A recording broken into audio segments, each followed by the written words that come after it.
So, that's who's reviewing the Centenary Special sorted, but I don't know, the back end of the year still seems a bit empty. What else can we do for the channel? Well, we could always do another theme month. They always get our creativity flowing. That sounds great! Although, what will be the theme? We've already covered most of the doctors: McCoy, Colin, Pertwee, Smith, McGann, Davison. Who else is even left? How about Troughton month?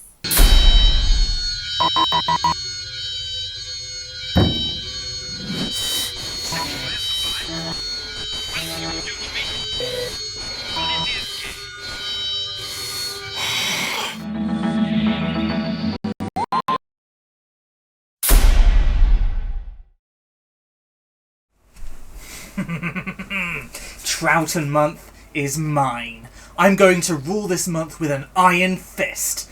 There's so much for me to cover, and I'm going to do a deep dive on every single aspect this era has to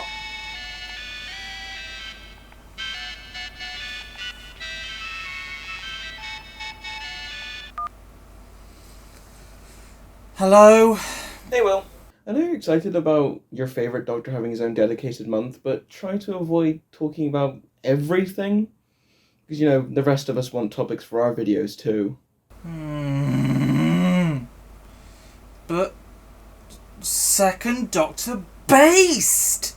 Alright then, try to cover something so extremely specific that none of us would even think to cover it in a million years. How about that? Okay, David. Alright, cool.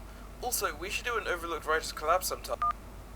So, let's, I don't know, analyse the Stovepipe hat or something.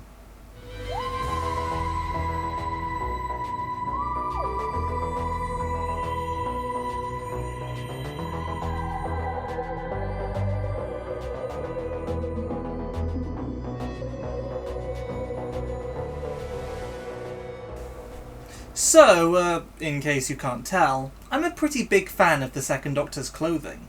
Honestly, I think it's one of the best outfits any iteration of the character has ever worn, and I think it's one of the most successful in conveying the personality of its wearer, along with the costumes of the Graham Williams era 4th Doctor and that of the 9th Doctor. It's a great blend of both the formal and the unkempt, which perfectly showcases his scientific curiosity and aristocratic background, but mixed with his fight the power rebellious spirit and often flustered demeanour. It may look simple at first glance, but sometimes less is more. But that said, there were some minor additions and alterations to his look over time. He swapped out his preferred choice of checkered trousers between his second and third serial. Sometimes he wore a fur coat. And to tie into the subject of the video, he even wore a hat for a brief period of time.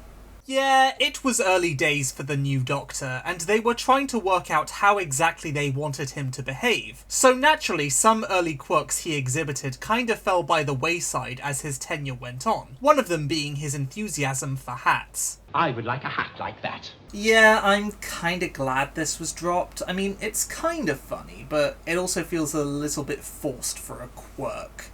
His biggest love in that regard was the Stovepipe hat, this ridiculously tall headwear that he digs up from a trunk in the TARDIS right after his rebirth. I honestly hate this bloody thing.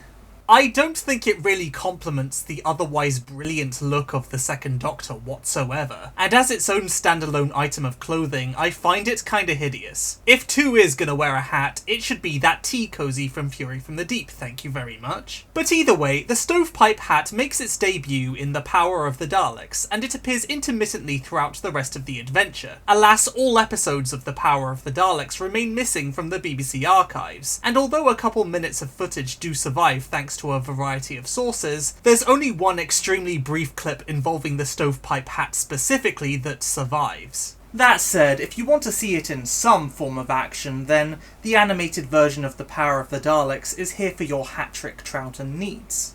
It returns in the following story, The Highlanders, although its presence is far less prominent, only appearing briefly in episode 1, and then again a little more in episode 4. Daddy 2 cheats on it for a couple of different hats in the same story, so we can already see his love for his beloved Stovepipe wilting. It also appears fairly front and centre in episode 1 of The Underwater Menace, before disappearing off of the Doctor's head in time for the 2 surviving episodes of the story. Have no fear though, for it briefly returns in episode 4, seated upon Polly's head. It then proceeds to disappear for the rest of the Second Doctor's run. It was there when the Doctor and friends were intending to go to Mars at the end of The Underwater Menace, but after the TARDIS malfunction leading into the moon base when they end up going to, well, the moon, it's just straight up gone. I theorise that the Stovepipe hat was the one thing that managed to defy the malfunction and go on its original intended course, but alas it meant parting company with the Doctor. He doesn't seem too broken up about it, but to be fair, neither would I, because it's a dumb looking hat.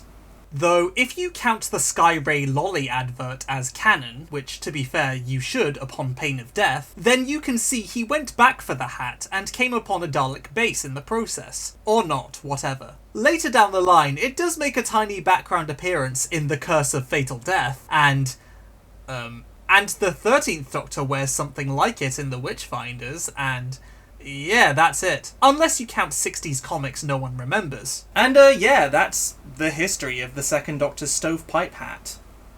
It's a thing. You know what, screw David and the others. I want to go in depth about my favourite era of Doctor Who. I don't want to waste this opportunity talking about some awful item of clothing.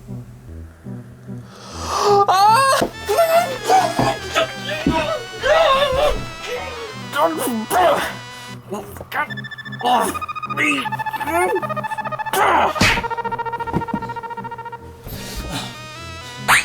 Oh no, you don't!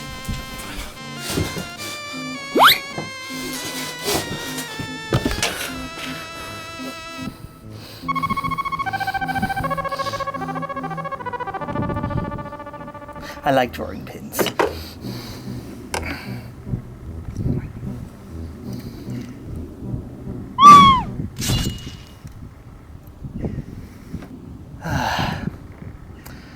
Well, all's well that ends well. Don't know why this turned into a Nick skit, but there we go.